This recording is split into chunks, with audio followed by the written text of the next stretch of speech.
আসসালামু আলাইকুম, this is নাবান্না Mirza. আজকে চলে আসলাম দুপুরে মেনু নিয়ে।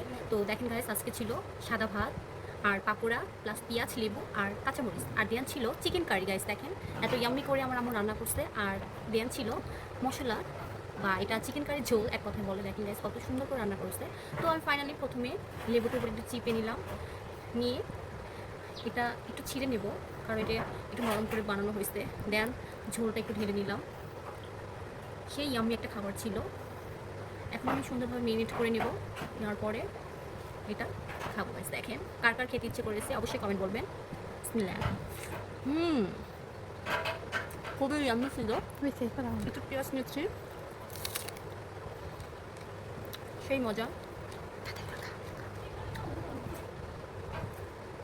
কাঁচামরিচ আর একটু ঝোল নেবেন।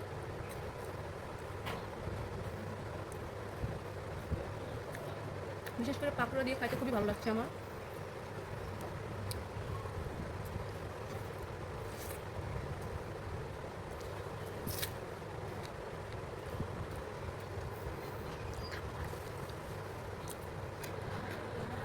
এখন আমি খাবো চিকেন কারি। দেখেন কি ইয়াম্মি ছিল খাবার।